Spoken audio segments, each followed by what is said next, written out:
श्री शिवाय नमस्तुभ्यम। कल के अध्याय में हमने बहुत कुछ जाना। भगवान शिव के कई अवतारों के बारे में हमने जाना, जिसमें से गृहपति अवतार और साथ में ही भगवान शिव के महाकाल आदि 10 अवतारों तथा 11 रुद्र अवतारों का वर्णन भी कल की कथा में किया गया था। और साथ में ही शिव जी के दुर्वासा अवतार और हनुमान अवतार का वर्णन भी कल के अध्याय में किया गया था। आज हम शिव जी के पिपलाद अवतार के प्रसंग के बारे में जानेंगे और साथ में ही दधीचि ऋषि ने किस प्रकार से वज्र निर्माण के लिए अपनी अस्थियां देना स्वीकार किया और अपना शरीर का त्याग किया। और भी बहुत कुछ हम आज की कथा में जानेंगे। तो आज की कथा हम प्रारंभ करते हैं। सबसे पहले बोलेंगे हाथ जोड़कर शिव शक्ति को प्रणाम करते हुए नमः शिवाय। शिव शक्ति नमो नमः। तदनंतर महेशावतार तथा वृषेशावतार का चरित्र सुनाकर नंदीश्वर ने कहा, महाबुद्धिमान सनत कुमार जी, अब तुम अत्यंत आह्लाद पूर्वक महेश्वर के पिपलाद नामक परमोत्कृष्ट अवतार का वर्णन श्रवण करो। यह उत्तम आख्यान भक्ति की वृद्धि करने वाला है। मुनीश्वर, एक समय दैत्यों ने वृतासुर की सहायता से इंद्र आदि समस्त देवताओं को पराजित कर दिया था। तब उन सभी देवताओं ने सहसा दधीचि के आश्रम में अपने अपने अस्त्रों को फेंक कर तत्काल ही हार मान ली। तत्पश्चात मारे जाते हुए वे इंद्र सहित संपूर्ण देवता तथा देवऋषि शीघ्र ही ब्रह्मलोक में जा पहुँचे और वहाँ ब्रह्मा जी से उन्होंने अपना वह दुखड़ा कह सुनाया। देवताओं का वह कथन सुनकर लोक पितामह ब्रह्मा ने सारा रहस्य यथार्थ रूप से प्रकट कर दिया कि यह सब त्वष्टा की करतूत है। त्वष्टा ने ही तुम लोगों का वध करने के लिए तपस्या द्वारा इस महातेजस्वी वृतासुर को उत्पन्न किया है। यह दैत्य महान आत्मबल से संपन्न तथा समस्त दैत्यों का अधिपति है। अतः अब ऐसा प्रयत्न करो जिससे इसका वध हो सके। बुद्धिमान देवराज, मैं धर्म के कारण इस विषय में एक उपाय बतलाता हूँ, सुनो। जो दधीचि नाम वाले महामुनि हैं, वे तपस्वी और जितेंद्रिय हैं। उन्होंने पूर्व काल में शिव जी की समाराधना करके वज्र सरीखी अस्थियां हो जाने का वर प्राप्त किया है। अतः तुम लोग उनसे उनकी हड्डियों के लिए याचना करो, वे अवश्य दे देंगे। फिर उन अस्थियों से वज्र दंड का निर्माण करके तुम निश्चय ही उससे वृतासुर को मार डालना। नंदीश्वर जी कहते हैं, मुने, ब्रह्मा का यह वचन सुनकर इंद्र, देवगुरु बृहस्पति तथा देवताओं को साथ ले तुरंत ही दधीचि ऋषि के उत्तम आश्रम पर आए। वहां इंद्र ने सुवर्चा सहित दधीचि मुनि का दर्शन किया और आदरपूर्वक हाथ जोड़कर उन्हें नमस्कार किया। फिर देवगुरु बृहस्पति तथा अन्य देवताओं ने भी नम्रतापूर्वक उन्हें सिर झुकाया। दधीचि मुनि विद्वानों में श्रेष्ठ तो थे ही, वे तुरंत ही उनके अभिप्राय को ताड़ गए। तब उन्होंने अपनी पत्नी सुवर्चा को अपने आश्रम से अन्यत्र भेज दिया। तत्पश्चात देवताओं सहित देवराज इंद्र, जो स्वार्थ साधन में बड़े दक्ष हैं, अर्थशास्त्र का आश्रय लेकर मुनिवर से बोले।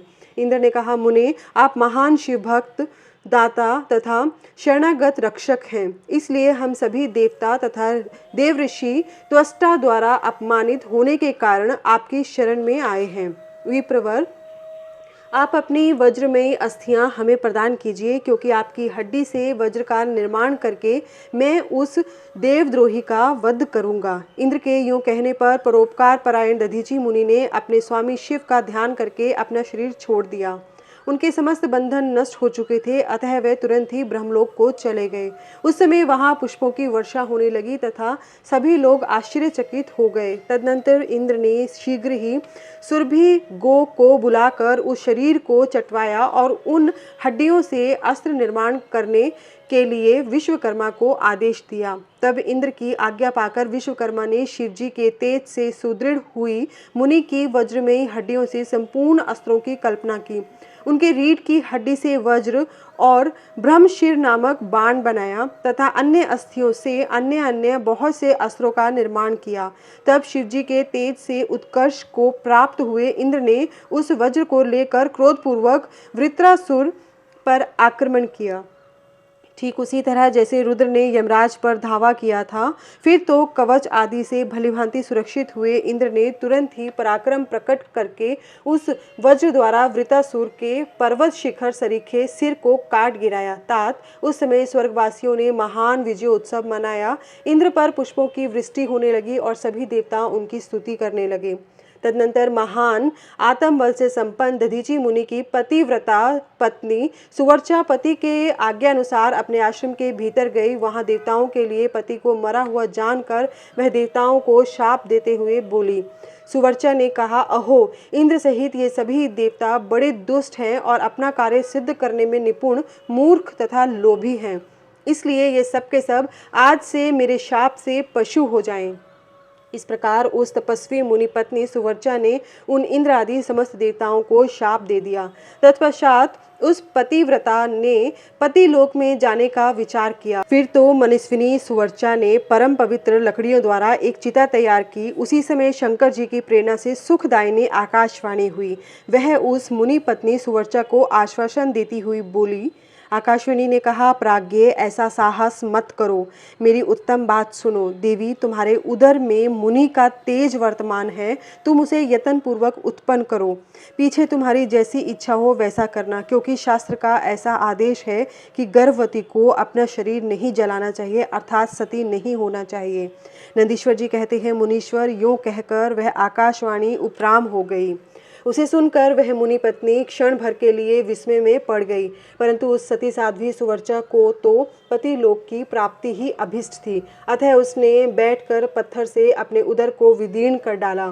तब उसके पेट से मुनिवर दधीचि का वह गर्भ बाहर निकल आया। उसका शरीर परम दिव्य और प्रकाशमान था तथा वह अपनी प्रदा से 10 दिशाओं को उद्भासित कर रहा था।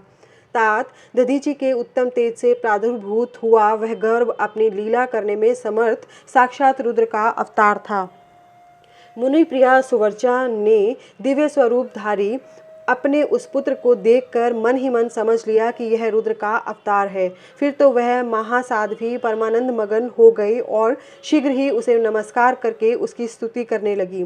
मुनीश्वर, उसने उस स्वरूप को अपने हृदय में धारण कर लिया। तदनंतर पति लोक की कामना वाली विमलेक्षणा माता सुवर्चा मुस्कुराकर अपने उस पुत्र से परम स्नेह पूर्वक बोली। सुवर्चा ने कहा, तात परमेशान, तुम इस अश्वत्थ वृक्ष के निकट चिरकाल तक स्थित रहो। महाभाग, तुम समस्त प्राणियों के लिए सुखदाता हो और अब मुझे प्रेम पूर्वक पतिलोक में जाने के लिए आज्ञा दो।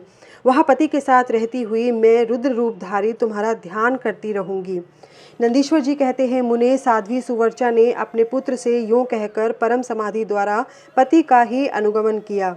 मुनिवर, इस प्रकार दधीचि पत्नी सुवर्चा शिवलोक में पहुंचकर अपने पति से जा मिली और आनंद पूर्वक शंकर जी की सेवा करने लगी। तात इतने में ही हर्ष से भरे हुए इंद्र सहित समस्त देवता मुनियों के साथ आमंत्रित हुए की तरह शीघ्रता से वहां आ पहुँचे। तब प्रसन्न बुद्धि वाले ब्रह्मा ने उस बालक का नाम पिप्लाद रखा। फिर सभी देवता महोत्सव मनाकर अपने अपने धाम को चले गए। तदनंतर महान ऐश्वर्यशाली रुद्रावतार पिप्लाद उसी अश्वत्थ के नीचे लोकों की हित कामना से चिरकालिक तप में प्रवृत्त हुए। लोकाचार का अनुसरण करने वाले पिप्लाद का यूँ तपस्या करते हुए बहुत बड़ा समय व्यतीत हो गया। तदनंतर पिप्लाद ने राजा अनरण्य की कन्या पद्मा से विवाह करके तरुण हो उसके साथ विलास किया। उन मुनि के 10 पुत्र उत्पन्न हुए जो सब के सब पिता के ही समान महात्मा और उग्र तपस्वी थे। वे अपनी माता पद्मा के सुख की वृद्धि करने वाले हुए। इस प्रकार महाप्रभु शंकर के लीला अवतार मुनिवर पिप्लाद ने महान ऐश्वर्यशाली तथा नाना प्रकार की लीलाएं की।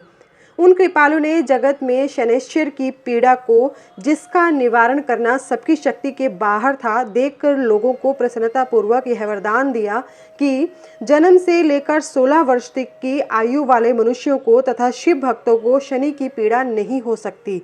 यह मेरा वचन सर्वथा सत्य है। यदि कहीं शनि मेरे वचन का अनादर करके उन मनुष्यों को पीड़ा पहुंचाएगा तो वह निसंदेह भस्म हो जाएगा। तात इसलिए उस भय से भीत हुआ ग्रह श्रेष्ठ शनिश्चर विकृत होने पर भी वैसे मनुष्यों को कभी पीड़ा नहीं पहुंचाता।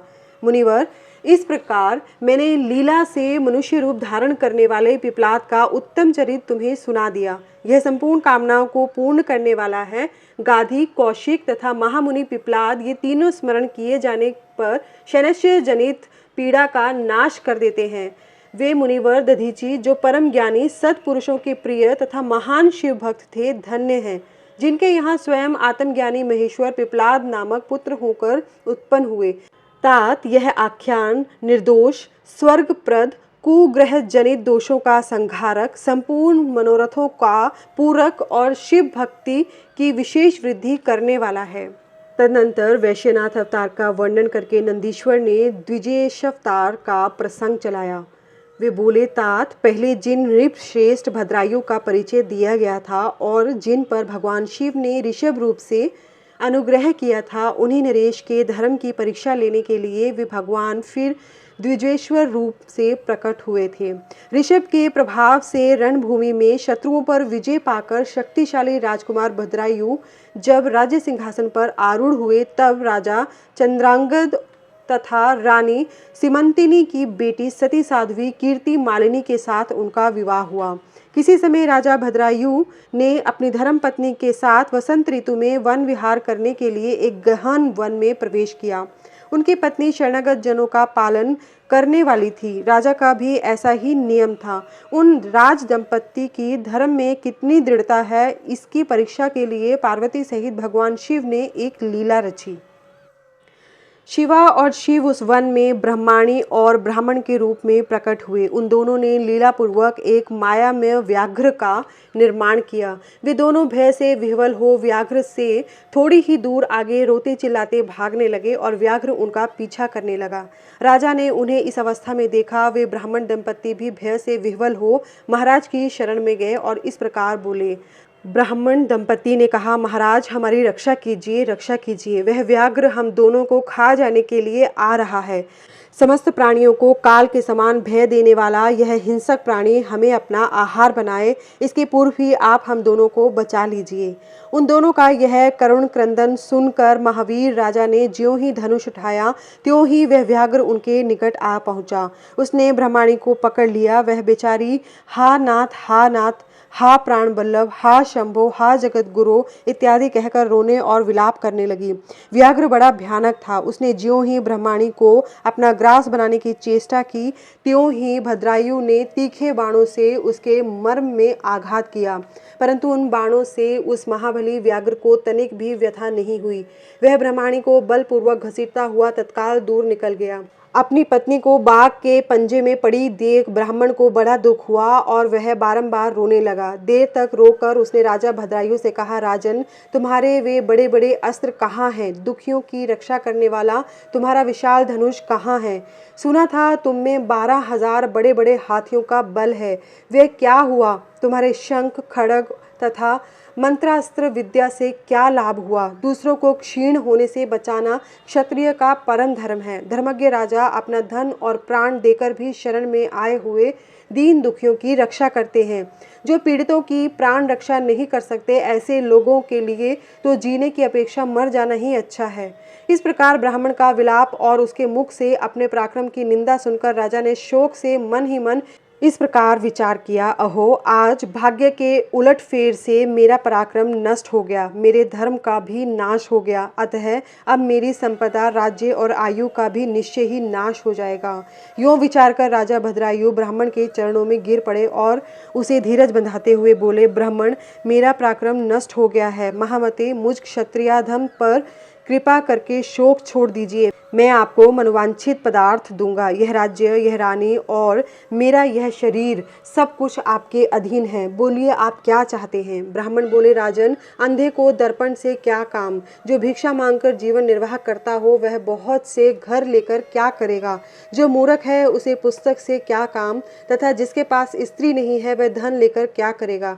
मेरी पत्नी चली गई, मैंने कभी काम सुख का उपभोग नहीं किया, अतः काम भोग के लिए आप अपनी इस बड़ी रानी को मुझे दे दीजिए। राजा ने कहा, ब्राह्मण, क्या यही तुम्हारा धर्म है? क्या तुम्हें गुरु ने यही उपदेश किया है? क्या तुम नहीं जानते कि पराई स्त्री का स्पर्श स्वर्ग एवं सुयश की हानि करने वाला है?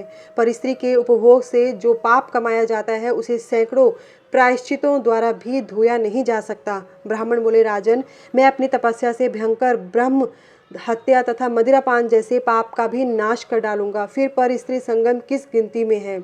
अतः आप अपनी इस भार्या को मुझे अवश्य दे दीजिए, अन्यथा आप निश्चय ही नरक में पड़ेंगे। ब्राह्मण की इस बात पर राजा ने मन ही मन विचार किया कि ब्राह्मण के प्राणों की रक्षा न करने से महापाप होगा, अतः इससे बचने के लिए पत्नी को दे डालना ही श्रेष्ठ है। इस श्रेष्ठ ब्राह्मण को अपनी पत्नी देकर मैं पाप से मुक्त हो शीघ्र ही अग्नि में प्रवेश कर जाऊंगा।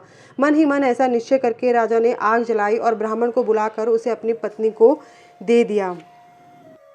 तत्पश्चात स्नान करके पवित्र हो देवताओं को प्रणाम करके उन्होंने अग्नि की 2 बार परिक्रमा की और एकाग्रचित होकर भगवान शिव का ध्यान किया। इस प्रकार राजा को अग्नि में गिरने के लिए उद्यत देख जगतपति भगवान विश्वनाथ सहसा वहां प्रकट हो गए। उनके 5 मुख थे, मस्तक पर चंद्रकला आभूषण का काम दे रही थी।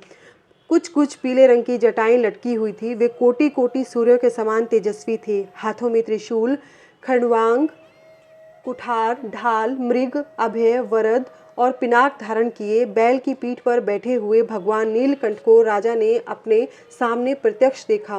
उनके दर्शन जनित आनंद से युक्त हो राजा भद्रायु ने हाथ जोड़कर स्तवन किया। राजा के स्तुति करने पर पार्वती के साथ प्रसन्न हुए महेश्वर ने कहा, राजन, तुमने किसी अन्य का चिंतन न करके जो सदा सर्वदा मेरा पूजन किया है, तुम्हारी इस भक्ति के कारण और तुम्हारे द्वारा की हुई इस पवित्र स्तुति को सुनकर मैं बहुत प्रसन्न हुआ हूँ। तुम्हारे भक्ति भाव की परीक्षा के लिए मैं स्वयं ब्राह्मण बनकर आया था। जिसे व्याघ्र ने ग्रस लिया था वह ब्राह्मणी और कोई नहीं, ये गिरिराज नंदिनी उमा देवी ही थी। तुम्हारे बाण मारने से भी जिसके शरीर को चोट नहीं पहुंची वह व्याघ्र माया निर्मित था। तुम्हारे धैर्य को देखने के लिए ही मैंने तुम्हारी पत्नी को मांगा था। इस कीर्ति मालिनी की और तुम्हारी भक्ति से मैं संतुष्ट हूँ। तुम कोई दुर्लभ वर मांगो, मैं उसे दूंगा। राजा बोले, देव, आप साक्षात परमेश्वर हैं। आपने सांसारिक ताप से घिरे हुए मुझ अधम को जो प्रत्यक्ष दर्शन दिया है, यही मेरे लिए महान वर है।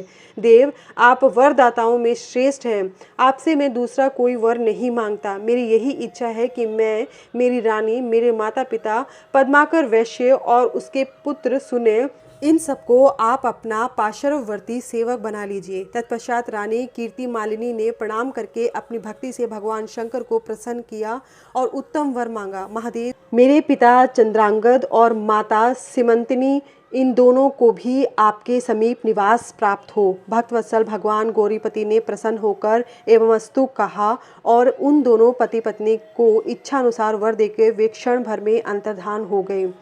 इधर राजा ने भगवान शंकर का प्रसाद प्राप्त करके रानी कीर्ति मालिनी के साथ प्रिय विषयों का उपभोग किया और 10,000 वर्षों तक राज्य करने के पश्चात अपने पुत्रों को राज्य देकर उन्होंने शिवजी के परम पद को प्राप्त किया।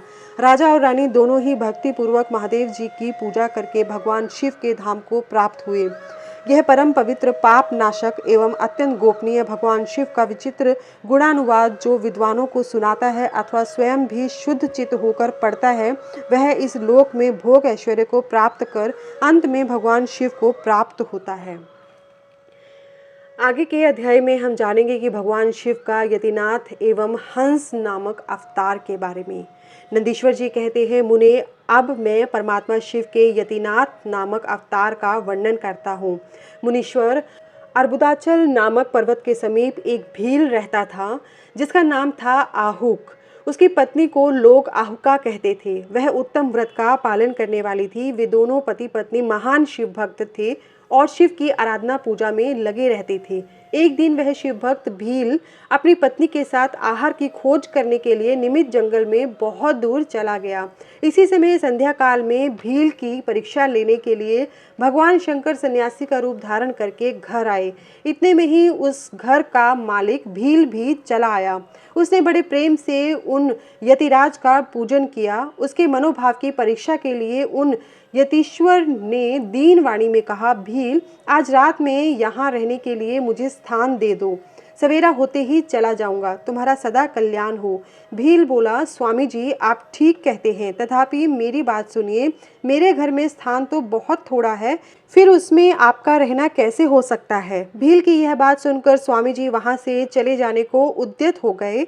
तब भीलनी ने कहा, प्राणनाथ आप स्वामी जी को स्थान दे दीजिए। घर आए हुए अतिथि को निराश न लौटाइए, अन्यथा हमारे गृहस्थ धर्म के पालन में बाधा पहुंचेगी।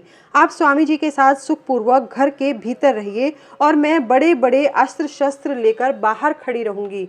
पत्नी की यह बात सुनकर भील ने सोचा, स्त्री को घर से बाहर निकालकर मैं भीतर कैसे रह सकता हूँ। सन्यासी जी का अन्यत्र जाना भी मेरे लिए अधर्म कारक ही होगा। ये दोनों ही कार्य एक गृहस्थ के लिए सर्वथा अनुचित हैं। अतः मुझे ही घर के बाहर रहना चाहिए। जो होनहार होगी वह तो होकर ही रहेगी। ऐसा सोचकर आग्रह करके उसने स्त्री को और सन्यासी जी को तो सानंद घर के भीतर रख दिया और स्वयं वह भील अपने आयुध पास रखकर घर से बाहर खड़ा हो गया। रात में जंगली क्रूर एवं हिंसक पशु उसे पीड़ा देने लगे। उसने भी यथाशक्ति उनसे बचने के लिए महान यत्न किया। इस तरह यत्न करता हुआ वह भील बलवान होकर भी प्रारब्ध प्रेरित हिंसक पशुओं द्वारा बलपूर्वक खा लिया गया। प्रातःकाल उठकर जब यति ने देखा कि हिंसक पशुओं ने वनवासी भील को खा डाला है, तब उन्हें बड़ा दुख हुआ। सन्यासी को दुखी देख भीलनी दुख से व्याकुल होने पर भी धैर्यपूर्वक उस दुख को दबाकर यूं बोली, स्वामी जी आप दुखी किस लिए हो रहे हैं। इन भील राज का तो इस समय कल्याण ही हुआ। ये धन्य और कृतार्थ हो गए जो ऐसी मृत्यु को प्राप्त हुए। मैं चिता की आग में जलकर इनका अनुसरण करूंगी। आप प्रसन्नता पूर्वक मेरे लिए एक चिता तैयार कर दें, क्योंकि स्वामी का अनुसरण करना स्त्रियों के लिए सनातन धर्म है। उसकी बात सुनकर सन्यासी जी ने स्वयं चिता तैयार की और भीलनी ने अपने धर्म के अनुसार उसमें प्रवेश किया। इसी समय भगवान शंकर अपने साक्षात स्वरूप से उनके सामने प्रकट हो गए और उनकी प्रशंसा करते हुए बोले, तुम धन्य हो, धन्य हो। मैं तुम पर प्रसन्न हूँ। तुम इच्छा अनुसार वर मांगो, तुम्हारे लिए मुझे कुछ भी अदेय नहीं है। भगवान शंकर का यह परमानंददायक वचन सुनकर भीलनी को बड़ा सुख मिला। वह ऐसी विभोर हो गई कि उसे किसी भी बात की सुध नहीं रही। उसकी उस अवस्था को लक्ष्य करके भगवान शंकर और भी प्रसन्न हुए और उसके न मांगने पर भी उसे वर देते हुए बोले, मेरा जो यति रूप है यह भावी जन्म में हंस रूप से प्रकट होगा और प्रसन्नता पूर्वक तुम दोनों का परस्पर संयोग कराएगा। यह भील निषेध देश की उत्तम राजधानी में राजा वीरसेन का श्रेष्ठ पुत्र होगा। उस समय नल के नाम से इसकी ख्याति होगी और तुम विदर्भ नगर में भीमराज की पुत्री दमयंती होगी। तुम दोनों मिलकर राजभोग भोगने के पश्चात वह मोक्ष प्राप्त करोगे जो बड़े बड़े योगीश्वरों के लिए भी दुर्लभ है। नंदीश्वर कहते हैं, मुने ऐसा कहकर भगवान शिव उस समय लिंग रूप में स्थित हो गए। वह भील अपने धर्म से विचलित नहीं हुआ था, अतः उसी के नाम पर उस लिंग को अचलेश संज्ञा दी गई। दूसरे जन्म में वह आहुक नामक भील नैषद नगर में वीरसेन का पुत्र हो महाराज नल के नाम से विख्यात हुआ और आहुका नाम की भीलनी विदर्भ नगर में राजा भीम की पुत्री दमयंती हुई और वे यतिनाथ शिव वहां हंस रूप में प्रकट हुए। उन्होंने दमयंती का नल के साथ विवाह कराया। पूर्व जन्म के सत्कार जनित पुण्य से प्रसन्न हो भगवान शिव ने हंस का रूप धारण कर उन दोनों को सुख दिया। हंसावतारधारी शिव भांति भांति की बातें करने और संदेश पहुंचाने में कुशल थे। वे नल और दमयंती दोनों के लिए परमानंददायक हुए। अब आगे के अध्याय में हम जानेंगे भगवान शिव के कृष्ण दर्शन नामक अवतार की कथा। नंदीश्वर जी कहते हैं, सनत कुमार जी, भगवान शंभु के एक उत्तम अवतार का नाम है कृष्ण दर्शन, जिसने राजा नभग को ज्ञान प्रदान किया था। उसका वर्णन करता हूँ, सुनो। श्राद्धदेव नामक मनु के जो इक्ष्वाकु आदि पुत्र थे, उनमें नवम का नाम नभग था, जिनका पुत्र नाभाग नाम से प्रसिद्ध हुआ। नाभाग के ही पुत्र अम्बरीश हुए, जो भगवान विष्णु के भक्त थे तथा जिनकी ब्राह्मण भक्ति देखकर उनके ऊपर महर्षि दुर्वासा प्रसन्न हुए थे। मुने अम्बरीश के पितामह जो नभग कहे गए हैं, उनके चरित्र का वर्णन सुनो। उन्हीं को भगवान शिव ने ज्ञान प्रदान किया था। मनुपुत्र नभग बड़े बुद्धिमान थे। उन्होंने विद्याधन के लिए दीर्घ काल तक इंद्रिय संयम पूर्वक गुरुकुल में निवास किया। इसी बीच में इक्ष्वाकु आदि भाइयों ने नभग के लिए कोई भाग न देकर पिता की संपत्ति आपस में बांट ली और अपना अपना भाग लेकर वे उत्तम रीति से राज्य का पालन करने लगे।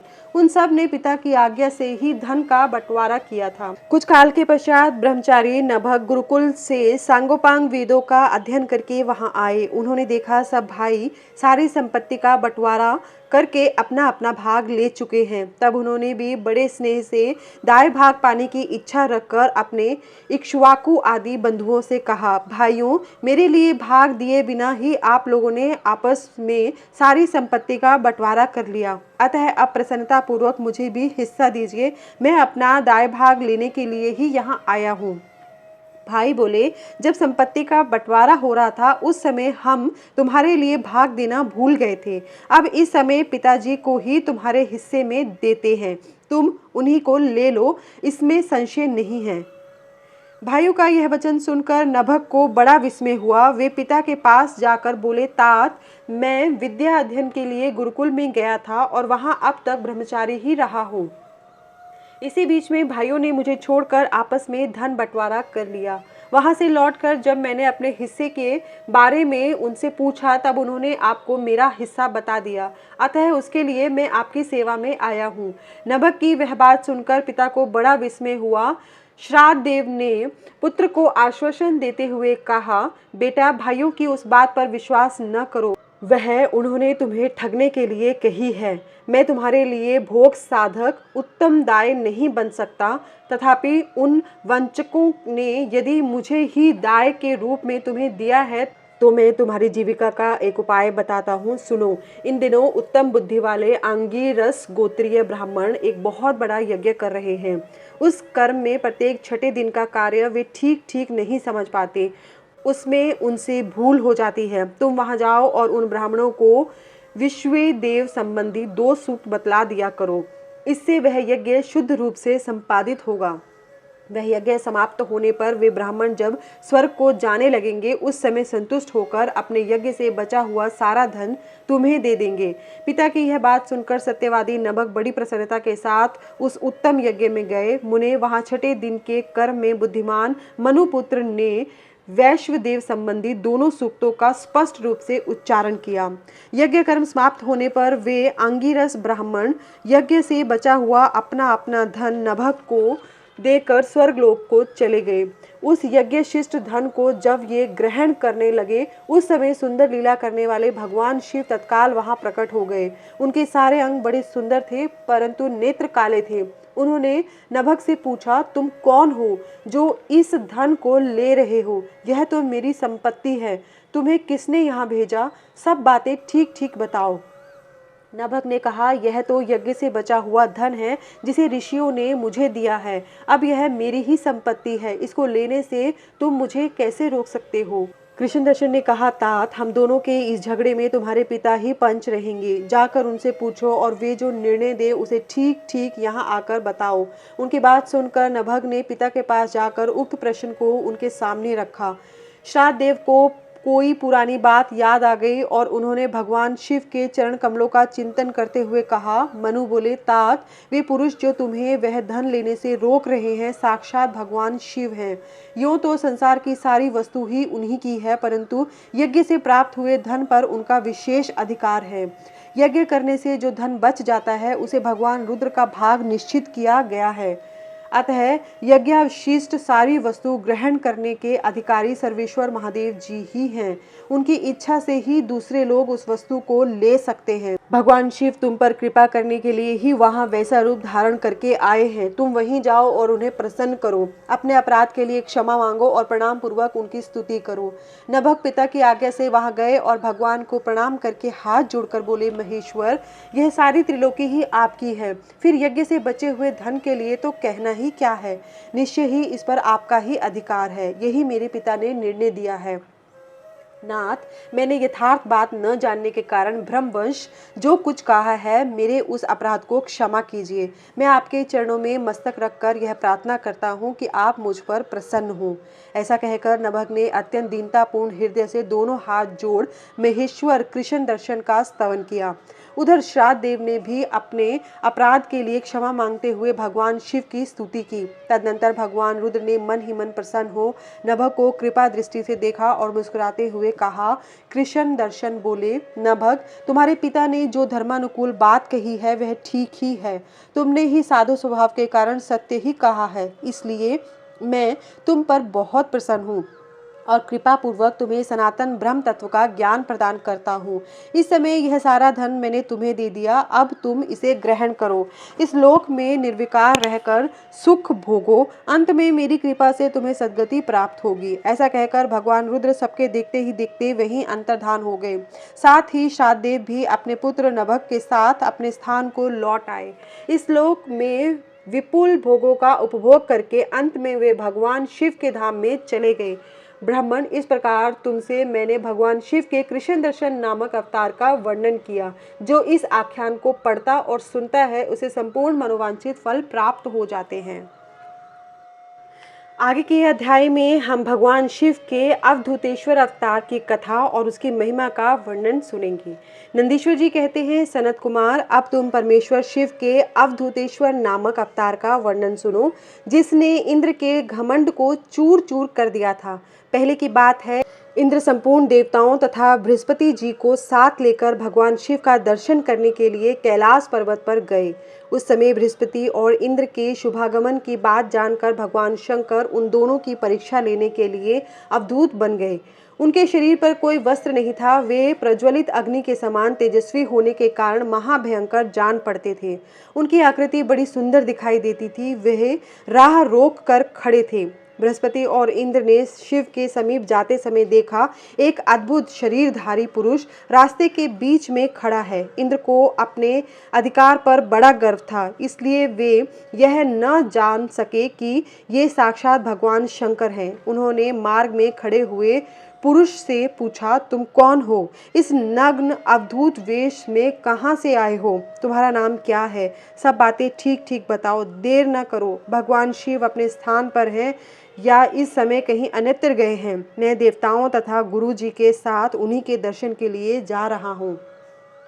इंद्र के बारंबार पूछने पर भी महान कौतुक करने वाले अहंकारहारी महायोगी त्रिलोकीनाथ शिव कुछ न बोले, चुप ही रहे। तब अपने ऐश्वर्य का घमंड रखने वाले देवराज इंद्र ने रोष में आकर उस जटाधारी पुरुष को फटकारा और इस प्रकार कहा। इंद्र बोले, अरे मूढ़ दुर्मते, तू बार बार पूछने पर भी उत्तर नहीं देता, अतः तुझे वज्र से मारता हूँ, देखूं कौन तेरी रक्षा करता है। ऐसा कह उस दिगंबर पुरुष की ओर क्रोधपूर्वक देखते हुए इंद्र ने उसे मार डालने के लिए वज्र उठाया। यह देख भगवान शंकर ने शीघ्र ही उस वज्र का स्तंभन कर दिया। उनकी बाह अकड़ गई, इसलिए वे वज्र का प्रहार न कर सके। तदनंतर वह पुरुष तत्काल ही क्रोध के कारण तेज से प्रज्वलित हो उठा, मानो इंद्र को जलाए देता हो। भुजाओं के स्तंभित हो जाने के कारण शची वल्लभ इंद्र क्रोध से उस सर्प का भांति जलने लगा, जिसका पराक्रम मंत्र के बल से अवरुद्ध हो गया हो।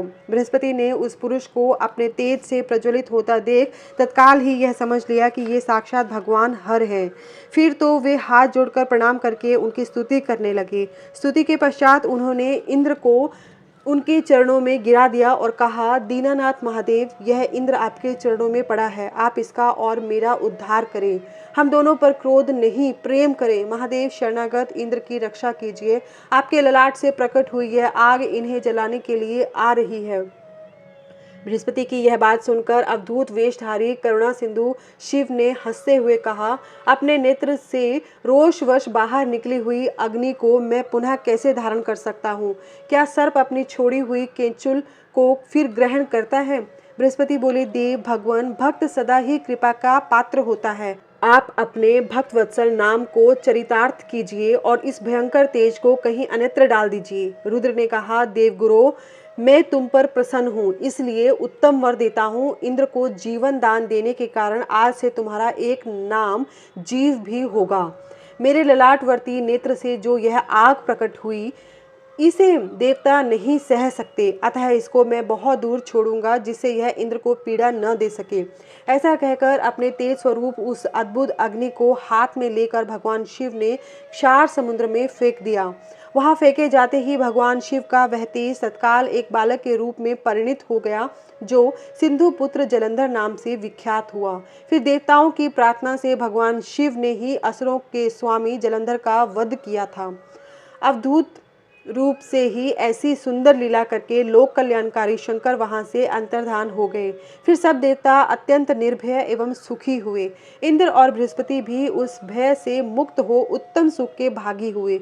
जिसके लिए उनका आना हुआ था वह भगवान शिव का दर्शन पाकर कृतार्थ हुए। इंद्र और बृहस्पति प्रसन्नता पूर्वक अपने स्थान को चले गए। सनत कुमार, इस प्रकार मैंने तुमसे परमेश्वर शिव के अवधूतेश्वर नामक अवतार का वर्णन किया, जो दुष्टों को दंड एवं भक्तों को परम आनंद प्रदान करने वाला है। यह दिव्य आख्यान पाप का निवारण करके यश, स्वर्ग, भोग, मोक्ष तथा संपूर्ण मनोवांछित फल की प्राप्ति कराने वाला है। जो प्रतिदिन एकाग्रचित हो इसे सुनता या सुनाता है, वह इहलोक में संपूर्ण सुखों का उपभोग करके अंत में शिव की गति प्राप्त कर लेता है। आगे की कथा में हम भगवान शिव के भिक्षुवर्य अवतार की कथा तथा राजकुमार और द्विज कुमार पर उनकी कृपा की कथा का वर्णन सुनेंगे। नंदीश्वर जी कहते हैं, मुनि श्रेष्ठ, अब तुम भगवान शंभु के नारी संदेह भंजक भिक्षु अवतार का वर्णन सुनो, जिसे उन्होंने अपने भक्त पर दया करके ग्रहण किया था।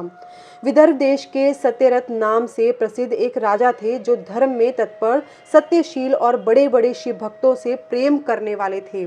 धर्म पूर्वक पृथ्वी का पालन करते हुए उनका बहुत सा समय सुखपूर्वक बीत गया। तदनंतर किसी समय शाल्व देश के राजाओं ने उस राजा की राजधानी पर आक्रमण करके उसे चारों ओर से घेर लिया। बलोन्मत्त शाल्व देशीय क्षत्रियों के साथ, जिनके पास बहुत बड़ी सेना थी, राजा सत्यरथ का बड़ा भयंकर युद्ध हुआ। शत्रुओं के साथ दारुण युद्ध करके उनकी बड़ी भारी सेना नष्ट हो गई। फिर दैव योग से राजा भी शाल्वों के हाथ से मारे गए। उन नरेश के मारे जाने पर मरने से बचे हुए सैनिक मंत्रियों सहित भय से विह्वल हो भाग खड़े हुए। मुने, उस समय विदर्भ राज सत्यरथ की महारानी शत्रुओं से घिरी होने पर भी कोई प्रयत्न करके रात के समय अपने नगर से बाहर निकल गई। वे गर्भवती थीं, अतः शोक से संतप्त हो भगवान शंकर के चरणारविंदों का चिंतन करती हुई वे धीरे धीरे पूर्व दिशा की ओर बहुत दूर चली गई। सवेरा होने पर रानी ने भगवान शंकर की दया से एक निर्मल सरोवर देखा। उस समय तक वे बहुत दूर का रास्ता तय कर चुकी थी। सरोवर के तट पर आकर वे सुकुमारी रानी एक छायादार वृक्ष के नीचे बैठ गईं। भाग्यवश उसी निर्जन स्थान में वृक्ष के नीचे ही रानी ने उत्तम गुणों से युक्त शुभ मुहूर्त में एक दिव्य बालक को जन्म दिया, जो सभी शुभ लक्षणों से संपन्न था। दैववश उस बालक की जननी महारानी को बड़े जोर की प्यास लगी। तब वे पानी पीने के लिए उस सरोवर में उतरी। इतने में ही एक बड़े भारी ग्राह ने आकर रानी को अपना ग्रास बना लिया। वह बालक पैदा होते ही माता पिता से हीन हो गया और भूख प्यास से पीड़ित हो उस तालाब के किनारे जोर जोर से रोने लगा। इतने में ही उस पर कृपा करके भगवान महेश्वर वहां आ गए और उस शिशु की रक्षा करने लगे। उन्हीं की प्रेरणा से एक ब्राह्मणी अकस्मात वहां आ गई। वह विधवा थी, घर घर भीख मांगकर जीवन निर्वाह करती थी और अपने 1 वर्ष के बालक को गोद में लिए हुए उस तालाब के तट पर पहुंची थी। उसने एक अनाथ शिशु को वहां क्रंदन करते देखा। निर्जन वन में उस बालक को देखकर ब्राह्मणी को बड़ा विस्मय हुआ और मन ही मन विचार करने लगी, अहो, यह मुझे इस समय बड़े आश्चर्य की बात दिखाई देती है कि यह नवजात शिशु, जिसकी नाल भी अभी तक नहीं कटी है, पृथ्वी पर पड़ा हुआ है। इसकी माँ भी नहीं है, पिता आदि दूसरे कोई सहायक भी यहाँ नहीं दिखाई देते। क्या कारण हो गया? न जाने यह किसका पुत्र है, इसे जानने वाला यहाँ कोई भी नहीं है जिससे इसके जन्म के विषय में पूछूं। इसे देखकर मेरे हृदय में करुणा उत्पन्न हो गई है। मैं इस बालक का अपने औरस पुत्र की भांति पालन पोषण करना चाहती हूँ, परंतु इसके कुल और जन्म आदि का ज्ञान न होने के कारण इसे छूने का साहस नहीं होता। ब्राह्मणी जब इस प्रकार विचार कर रही थी, उस समय भक्तवत्सल भगवान शंकर ने बड़ी कृपा की। बड़ी बड़ी लीलाएं करने वाले महेश्वर एक सन्यासी का रूप धारण करके सहसा वहां आ पहुंचे, जहां वह ब्राह्मणी संदेह में पड़ी हुई थी। और यथार्थ बात को जानना चाहती थी। श्रेष्ठ भिक्षु का रूप धारण करके आए हुए करुणा निधान शिव ने उससे हंसकर कहा, ब्राह्मणी, अपने चित्त में संदेह और खेद को स्थान न दो। यह बालक परम पवित्र है, तुम इसे अपना ही पुत्र समझो और प्रेम पूर्वक इसका पालन करो। ब्राह्मणी बोली, प्रभो, आप मेरे भाग्य से ही यहाँ पधारे हैं, इसमें संदेह नहीं है। मैं आपकी आज्ञा से इस बालक का अपने पुत्र की ही भांति पालन पोषण करूंगी। तथापि मैं विशेष रूप से यह जानना चाहती हूँ कि वास्तव में यह कौन है, किसका पुत्र है और आप कौन हैं जो इस समय यहाँ पधारे हैं। भिक्षुवर, मेरे मन में बार बार यह बात आती है कि आप करुणा सिंधु शिव ही हैं और यह बालक पूर्व जन्म में आपका भक्त रहा है। किसी कर्म दोष से यह इस दुर्वस्था में पड़ गया है। इसे भोग कर यह पुनः आपकी कृपा से परम कल्याण का भागी होगा। मैं भी आपकी माया से ही मोहित हो मार्ग भूलकर यहाँ आ गई हूँ। आपने ही इसके पालन के लिए मुझे यहाँ भेजा है। भिक्षु प्रवर शिव ने कहा, ब्राह्मणी सुनो, यह बालक शिव भक्त विदर्भ राज सत्यरथ का पुत्र है। सत्यरथ को शाल्व देशीय क्षत्रियों ने युद्ध में मार डाला है। उनकी पत्नी अत्यंत व्यग्र हो रात में शीघ्रतापूर्वक अपने महल से बाहर भाग आई। उन्होंने यहाँ आकर इस बालक को जन्म दिया। सवेरा होने पर वे प्यास से पीड़ित हो सरोवर में उतरी। उसी समय दैववश एक ग्राह ने आकर उन्हें अपना आहार बना लिया। ब्राह्मणी ने पूछा, भिक्षुदेव, क्या कारण है कि इसके पिता राजा सत्यरथ श्रेष्ठ भोगों के उपभोग के समय बीच में ही शाल्व देशीय शत्रुओं द्वारा मार डाले गए? किस कारण से इस शिशु की माता को ग्रह ने खा लिया और यह शिशु जो जन्म से ही अनाथ और बंधुहीन हो गया, इसका क्या कारण है? मेरा अपना पुत्र भी अत्यंत दरिद्र एवं भिक्षुक क्यों हुआ तथा मेरे इन दोनों पुत्रों को भविष्य में कैसे सुख प्राप्त होगा? भिक्षुवर्य शिव ने कहा, इस राजकुमार के पिता विदर्भराज पूर्व जन्म में पांड्य देश के श्रेष्ठ राजा थे। वे सब धर्मों के ज्ञाता थे और संपूर्ण पृथ्वी का धर्मपूर्वक पालन करते थे। एक दिन प्रदोष काल में राजा भगवान शंकर का पूजन कर रहे थे और बड़ी भक्ति से त्रिलोकीनाथ महादेव जी की आराधना में संलग्न थे। उसी समय नगर में सब और बड़ा भारी कोलाहल मचा। उस उत्कट शब्द को सुनकर राजा ने बीच में ही भगवान शंकर की पूजा छोड़ दी और नगर में क्षोभ फैलने की आशंका से राजभवन से बाहर निकल गए। इसी समय राजा का महाबली मंत्री शत्रु को पकड़कर उनके समीप ले आया। वह शत्रु पांड्य राज का ही सामंत था। उसे देखकर राजा ने क्रोधपूर्वक उसका मस्तक कटवा दिया। शिव पूजा छोड़कर नियम को समाप्त किए बिना ही राजा ने रात में भोजन भी कर लिया। इसी प्रकार राजकुमार भी प्रदोष काल में शिवजी की पूजा किए बिना ही भोजन करके सो गया। वही राजा दूसरे जन्म में विदर्भ राज हुआ। शिवजी की पूजा में विघ्न होने के कारण शत्रुओं ने उसको सुख भोग के बीच में ही मार डाला। पूर्व जन्म में जो उसका पुत्र था वही इस जन्म में भी हुआ। शिवजी की पूजा का उल्लंघन करने के कारण यह दरिद्रता को प्राप्त हुआ है। इसकी माता ने पूर्व जन्म में छल से अपनी सौत को मार डाला था। उस महान पाप के कारण ही वह इस जन्म में ग्रह के द्वारा मारी गई। ब्राह्मणी, यह तुम्हारा पुत्र पूर्व जन्म में उत्तम ब्राह्मण था। इसने सारी आयु केवल दान लेने में बिताई है, यज्ञ आदि सत्कर्म नहीं किए हैं, इसलिए यह दरिद्रता को प्राप्त हुआ है। उस दोष का निवारण करने के लिए अब तुम भगवान शंकर की शरण में जाओ। ये दोनों बालक यज्ञोपवीत संस्कार के पश्चात भगवान शिव की आराधना करें। भगवान शिव इनका कल्याण करेंगे। इस प्रकार ब्राह्मणी को उपदेश देकर भिक्षु, जो श्रेष्ठ सन्यासी का रूप धारण करके आए थे, का शरीर धारण करने वाले भक्त वत्सल शिव ने उसे अपने उत्तम स्वरूप का दर्शन कराया। उन्हें साक्षात शिव जानकर ब्राह्मण पत्नी ने प्रणाम किया और प्रेम से गदगद वाणी द्वारा उनकी स्तुति की। तत्पश्चात भगवान शिव वहीं अंतर्धान हो गए। उनके चले जाने पर ब्राह्मणी उस बालक को लेकर अपने पुत्र के साथ घर को चली गई। एक चक्रा नाम के सुंदर गांव में उसने घर बना रखा था। वह उत्तम अन्न से अपने बेटे तथा राजकुमार का भी पालन पोषण करने लगी। यथा समय ब्राह्मणों ने उन दोनों का यज्ञोपवीत संस्कार कर दिया। वे दोनों शिव की पूजा में तत्पर रहते हुए घर पर ही बड़े हुए। शांडिल्य मुनि के उपदेश से नियम परायण हो वे दोनों शुभ व्रत रखकर प्रदोष काल में शंकर जी की पूजा करते थे। एक दिन द्विज कुमार राजकुमार को साथ लिए बिना ही नदी में स्नान करने के लिए गया। वहां उसे निधि से भरा हुआ एक सुंदर कलश मिल गया।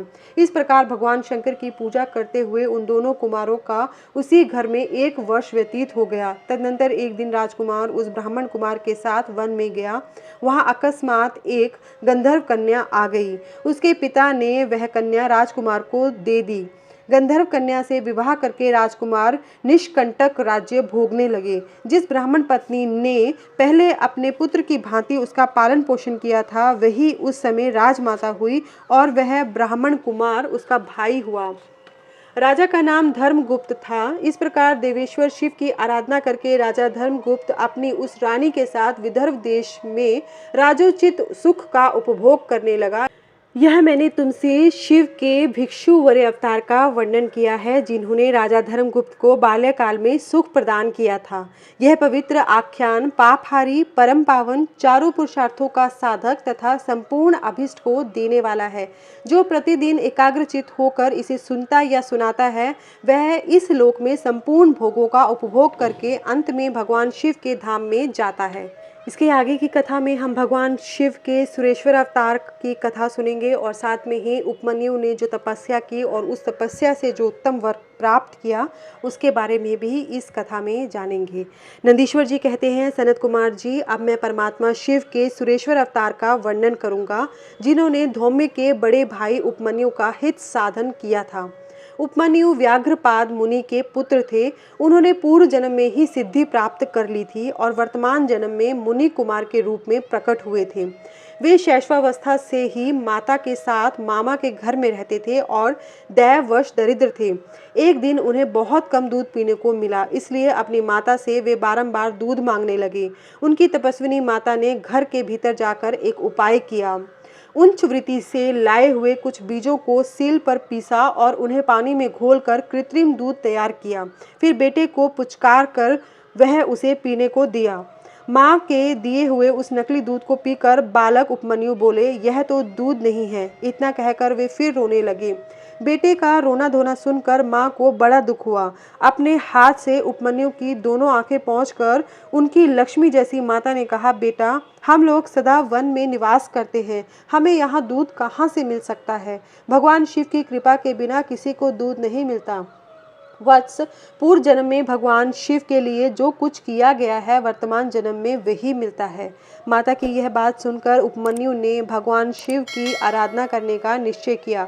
वे तपस्या के लिए हिमालय पर्वत पर गए और वहां वायु पीकर रहने लगे। उन्होंने 8 ईंटों का एक मंदिर बनाया और उसके भीतर मिट्टी के शिवलिंग की स्थापना करके उसमें माता पार्वती सहित शिव का आवाहन किया। तत्पश्चात जंगल के पत्र पुष्प आदि ले आकर भक्ति भाव से पंचाक्षर मंत्र के उच्चारण पूर्वक सांब शिव की पूजा करने लगे। माता पार्वती और शिव का ध्यान करके उनकी पूजा करने के पश्चात वे पंचाक्षर मंत्र का जप किया करते थे। इस तरह दीर्घ काल तक उन्होंने बड़ी भारी तपस्या की। मुनि बालक उपमन्यु की तपस्या से चराचर प्राणियों सहित त्रिभुवन संतप्त हो उठा। तब देवताओं की प्रार्थना से उपमन्यु के भक्ति भाव की परीक्षा लेने के लिए भगवान शंकर उनके समीप पधारे। उस समय शिव ने देवराज इंद्र का, पार्वती ने शची का, नंदीश्वर वृषभ ने ऐरावत हाथी का तथा शिव के गणों ने संपूर्ण देवताओं का रूप धारण कर लिया।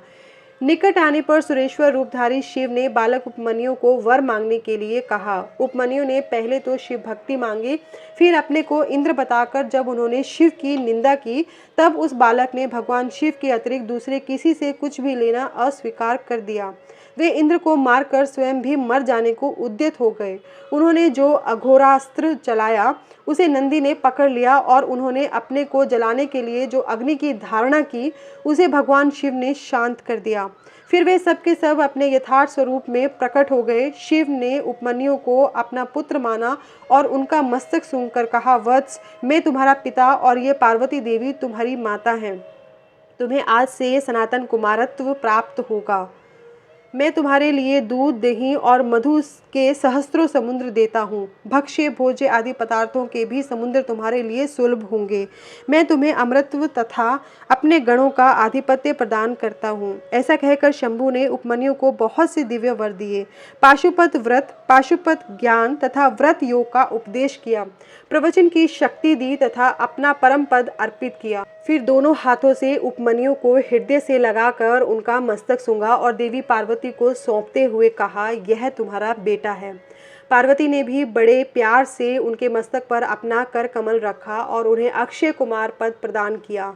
शिव ने संतुष्ट होकर उनके लिए पिंडीभूत एवं अविनाशी साकार क्षीर सागर प्रस्तुत कर दिया। साथ ही योग संबंधी ऐश्वर्य, नित्य संतोष, अक्षय ब्रह्म विद्या तथा उत्तम समृद्धि प्रदान की। उनके कुल और गोत्र के अक्षय होने का वरदान दिया और यह भी कहा कि मैं तुम्हारे इस आश्रम पर नित्य निवास करूंगा।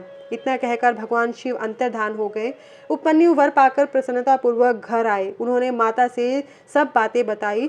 सुनकर माता को बड़ा हर्ष हुआ। उपमन्यु सबके पूजनीय और अधिक सुखी हो गए। तात, इस प्रकार मैंने तुमसे परमेश्वर शिव के सुरेश्वर अवतार का वर्णन किया। यह अवतार सत्पुरुषों को सदा ही सुख देने वाला है।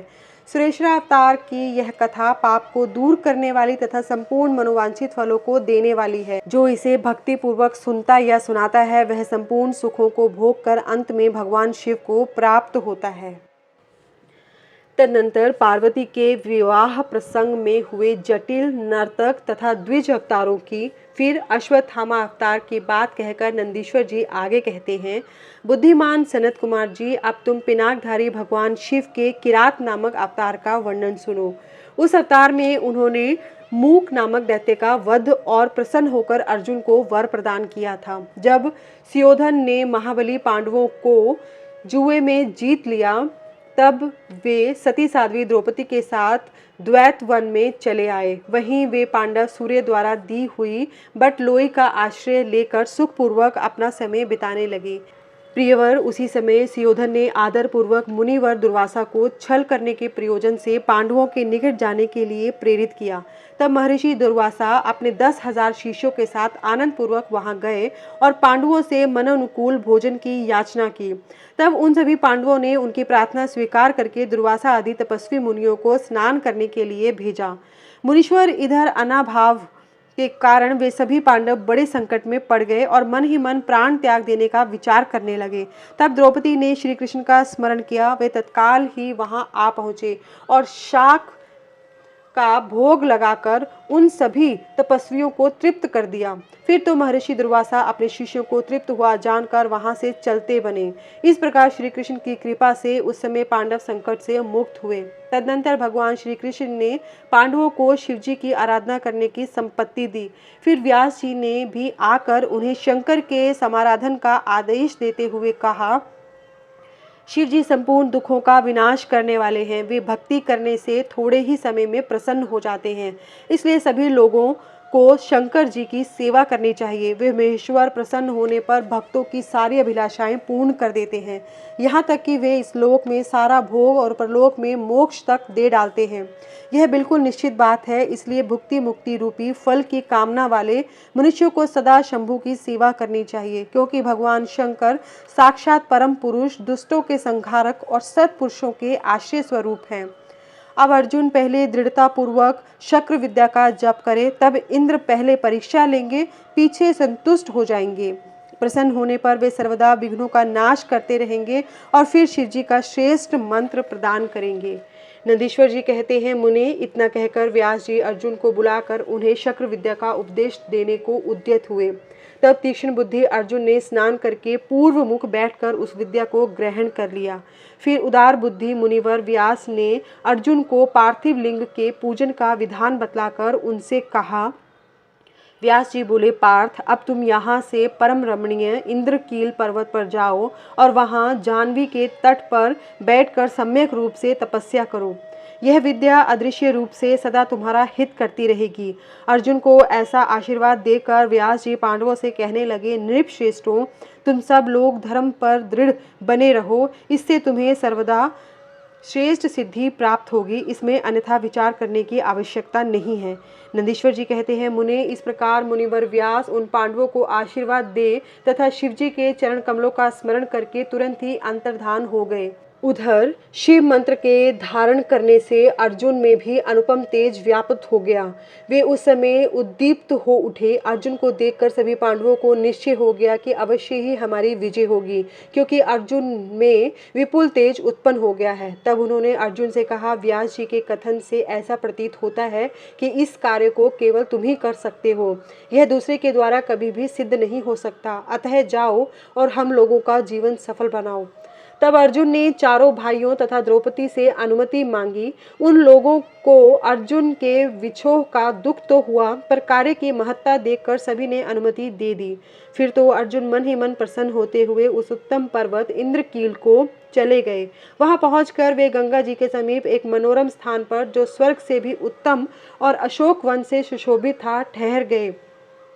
वहां उन्होंने स्नान करके गुरुवर को नमस्कार किया और जैसा उपदेश मिला था उसी के अनुसार स्वयं ही अपना वेश बनाया। फिर पहले मन ही मन इंद्रियों का अपकर्ष करके वे आसन लगाकर बैठ गए। तत्पश्चात समसूत्र वाले सुंदर पार्थिव शिवलिंग का निर्माण करके उनके आगे अनुपम तेजो राशि शंकर का ध्यान करने लगे। वे तीनों समय स्नान करके अनेक प्रकार से बारंबार शिवजी की पूजा करते हुए उपासना में तत्पर हो गए। तब अर्जुन के शिरोभाग से तेज की ज्वाला निकलने लगी। उसे देखकर इंद्र के गुप्तचर भयभीत हो गए। वे सोचने लगे, यह यहाँ कब आ गया। पुनः उन्होंने ऐसा विचार किया कि यह घटना इंद्र को बतला देनी चाहिए। ऐसा सोचकर वे तत्काल ही इंद्र के समीप गए। गुप्तचरों ने कहा, देवेश, वन में एक पुरुष तप कर रहा है, परंतु हमें पता नहीं कि वह देवता है, ऋषि है, सूर्य है अथवा अग्नि है। उसी के तेज से संतप्त होकर हम आपके सन्निकट आए हैं। हमने उसका चरित्र भी आपसे निवेदित कर दिया। अब आप जैसा उचित समझे वैसा करें। नंदीश्वर जी कहते हैं, मुने, उन गुप्तचरों के यों कहने पर इंद्र को अपने पुत्र अर्जुन का सारा मनोरथ ज्ञात हो गया। तब वे पर्वत रक्षकों को विदा करके स्वयं वहां जाने का विचार करने लगे। विप्रवर इंद्र अर्जुन की परीक्षा करने के लिए वृद्ध ब्रह्मचारी ब्राह्मण का वेश बनाकर वहां पहुंचे। उस समय उन्हें आया हुआ देखकर पांडु पुत्र अर्जुन ने उनकी पूजा की और फिर उनकी स्तुति करके आगे खड़े हो पूछने लगे, ब्राह्मण, बतलाइए, इस समय कहाँ से आपका शुभागमन हुआ है। इस पर ब्राह्मण वेशधारी इंद्र ने अर्जुन को ऐसे वचन कहे जिससे वह तप से डिग जाए। पर जब अर्जुन को दृढ़ निश्चय देखा, तब अपने स्वरूप में प्रकट होकर इंद्र ने अर्जुन को भगवान शंकर का मंत्र बताया और उसका जप करने की आज्ञा दी। तदनंतर अपने अनुचरों को सावधानी के साथ अर्जुन की रक्षा करने का आदेश देकर वे अर्जुन से बोले, भद्र, तुम्हें कभी भी प्रमाद पूर्वक राज्य नहीं करना चाहिए। परम तप, यह विद्या तुम्हारे लिए श्रेयस्करी होगी। साधक को सर्वथा धैर्य धारण किए रहना चाहिए। रक्षक तो भगवान शिव हैं ही। वे संपत्तियां और फल, मोक्ष दोनों समान रूप से देंगे, इसमें तनिक भी संशय नहीं है। नंदीश्वर जी कहते हैं, मुने, इस प्रकार अर्जुन को वरदान देकर देवराज इंद्र शिवजी के चरण कमलों का स्मरण करते हुए अपने भवन को लौट गए। तब महावीर अर्जुन ने भी सुरेश्वर को प्रणाम किया और फिर वे मन को वश में करके इंद्र के उपदेशानुसार शिवजी के उद्देश्य से तपस्या करने लगे। नंदीश्वर जी कहते हैं, मुने, तदनंतर अर्जुन व्यास जी के उपदेशानुसार विधि पूर्वक स्नान तथा न्यास आदि करके परम भक्ति के साथ शिव जी का ध्यान करने लगे। उस समय वे एक श्रेष्ठ मुनि की भांति एक ही पैर पर बल पूर्वक खड़े हो सूर्य की ओर एकाग्र दृष्टि करके खड़े खड़े मंत्र जप कर रहे थे। इस प्रकार वे परम प्रेम पूर्वक मन ही मन शिव जी का स्मरण करके शंभु के सर्वोत्कृष्ट पंचाक्षर मंत्र का जप करते हुए घोर तप करने लगे। उस तपस्या का ऐसा उत्कृष्ट तेज प्रकट हुआ जिससे देवगण विस्मित हो गए। पुनः वे शिव जी के पास गए और समाहित चित्त से बोले, देवताओं ने कहा, सर्वेश, एक मनुष्य आपके लिए तपस्या में निरत है। प्रभो, वह व्यक्ति जो कुछ चाहता है आप उसे दे क्यों नहीं देते। नंदीश्वर जी कहते हैं, मुने, यों कहकर देवताओं ने अनेक प्रकार से उनकी स्तुति की। फिर उनके चरणों की ओर दृष्टि लगाकर वे विनम्र भाव से खड़े हो गए। तब उदार बुद्धि एवं प्रसन्न आत्मा महाप्रभु शिवजी उस वचन को सुनकर ठठा कर हंस पड़े और देवताओं से इस प्रकार बोले। शिवजी ने कहा, देवताओं, अब तुम लोग अपने स्थान को लौट जाओ। मैं सब तरह से तुम लोगों का कार्य संपन्न करूंगा। यह बिल्कुल सत्य है, इसमें संदेह की गुंजाइश नहीं है। नंदीश्वर जी कहते हैं, मुने, शंभु के उस वचन को सुनकर देवताओं को पूर्णतः निश्चय हो गया। तब वे सब अपने स्थान को लौट गए। इसी समय मूक नामक दैत्य शुकर का रूप धारण करके वहां आया। विप्रेंद्र उसे उस समय मायावी दुरात्मा दुर्योधन ने अर्जुन के पास भेजा था। वह जहां अर्जुन स्थित थे उसी मार्ग से अत्यंत वेगपूर्वक पर्वत शिखरों को उखाड़ता हुआ, वृक्षों को छिन्न भिन्न करता तथा अनेक प्रकार के शब्द करता हुआ आया। तब अर्जुन की भी दृष्टि उस मूक नामक असुर पर पड़ी। वे शिवजी के पाद पद्मों का स्मरण करके यूं विचार करने लगे। अर्जुन ने मन ही मन कहा, यह कौन है और कहां से आ रहा है? यह तो क्रूर कर्मा दिखाई पड़ता है। निश्चय ही यह मेरा अनिष्ट करने के लिए यहाँ आ रहा है। इसमें तनिक भी संशय नहीं है, क्योंकि जिसका दर्शन होने पर अपना मन प्रसन्न हो जाए वह निश्चय ही अपना हितैषी है, और जिसके दिखने पर मन व्याकुल हो जाए वह शत्रु ही है। आचार से कुल का, शरीर से भोजन का, वार्तालाप से शास्त्र ज्ञान का और नेत्र से स्नेह का परिचय मिलता है। आकार से, चाल ढाल से, चेष्टा से, बोलने से तथा नेत्र और मुख के विकार से मन के भीतर का भाव जाना जाता है।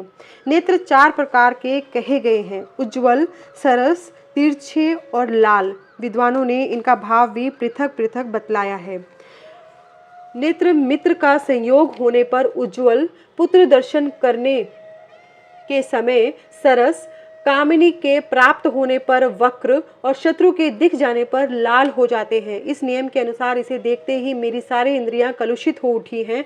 अतः यह निसंदेह शत्रु ही है और मार डालने योग्य है। इधर मेरे लिए गुरुजी की आज्ञा भी ऐसी ही है कि राजन, जो तुम्हें कष्ट देने के लिए उद्यत हो उसे तुम बिना किसी प्रकार का विचार किए अवश्य मार डालना, तथा मैंने इसलिए आयुध भी तो धारण कर रखा है। यूं विचार कर अर्जुन बाण का संधान करके वहीं डटकर खड़े हो गए। इसी बीच भक्त वत्सल भगवान शंकर अर्जुन की रक्षा, उनकी भक्ति की परीक्षा और उस दैत्य का नाश करने के लिए शीघ्र ही वहां आ पहुंचे। उस समय उनके साथ गणों का थूत भी था और वे महान अद्भुत सुशिक्षित भील का रूप धारण किए हुए थे।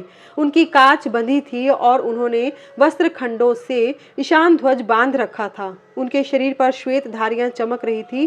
पीठ पर बाणों से भरा हुआ तरकश बंधा था और वे स्वयं धनुष बाण धारण किए हुए थे। उनका गण यूथ भी वैसे ही साज सज्जा से युक्त था। इस प्रकार शिव भीलराज बने हुए थे। वे सेनाध्यक्ष होकर तरह तरह के शब्द करते हुए आगे बढ़े। इतने में सुअर की गुर्राहट का शब्द दशों दिशाओं में गूंज उठा। उस शब्द से पर्वत आदि सभी जड़ पदार्थ छन्ना उठे। तब उस वनेचर के शब्द से घबराकर अर्जुन सोचने लगे, अहो, क्या ये भगवान शिव तो नहीं हैं जो यहाँ शुभ करने के लिए पधारे हैं? क्योंकि मैंने पहले से ही ऐसा सुन रखा है। पुनः श्री कृष्ण और व्यास जी ने भी ऐसा ही कहा है तथा देवताओं ने भी बारंबार स्मरण करके ऐसी ही घोषणा की है कि शिव जी कल्याणकर्ता और सुखदाता हैं। वे मुक्ति प्रदान करने के कारण मुक्तिदाता कहे जाते हैं। उनका नाम स्मरण करने से मनुष्यों का निश्चय ही कल्याण होता है। जो मनुष्य सर्वभाव से उनका भजन करते हैं उन्हें स्वप्न में भी दुख का दर्शन नहीं होता। यदि कदाचित कुछ दुख आ भी जाता है तो उसे कर्म जनित समझना चाहिए। सो भी बहुत ही आशंका होने पर भी थोड़ा होता है, अथवा उसे विशेष रूप से प्रारब्ध का ही दोष मानना चाहिए। अथवा कभी कभी भगवान शंकर अपनी इच्छा से थोड़ा या अधिक दुख भुगता कर फिर निसंदेह उसे दूर कर देते हैं। वे विष को अमृत और अमृत को विष बना देते हैं। यूँ जैसी उनकी इच्छा होती है वैसा वे करते हैं। भला उन समर्थ को कौन मना कर सकता है? अन्य अन्य प्राचीन भक्तों की भी ऐसी ही धारणा थी। अतः भावी भक्तों को सदा इसी विचार पर अपने मन को स्थिर रखना चाहिए। लक्ष्मी रहे अथवा चली जाए, मृत्यु आंखों के सामने ही क्यों न उपस्थित हो जाए। लोग निंदा करें अथवा प्रशंसा, परंतु शिव भक्ति से दुखों का विनाश होता ही है। शंकर अपने भक्तों को, चाहे वे पापी हों या पुण्यात्मा, सदा सुख देते हैं। यदि कभी वे परीक्षा के लिए भक्तों को कष्ट में डाल देते हैं तो अंत में दयालु स्वभाव होने के कारण वे ही उनके सुखदाता भी होते हैं।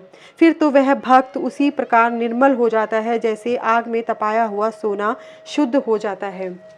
इसी तरह की बातें मैंने पहले भी मुनियों के मुख से सुन रखी हैं। अतः मैं शिवजी का भजन करके उसी से उत्तम सुख प्राप्त करूंगा। अर्जुन यो विचार कर ही रहे थे, तब तक बाण का लक्ष्यभूत वह सुअर वहां आ पहुंचा। उधर शिवजी भी उस सूअर के पीछे लगे हुए दिख पड़े। उस समय उन दोनों के मध्य में वह शुकर अद्भुत शिखर सा दिख रहा था। उसकी बड़ी महिमा भी कही गई है।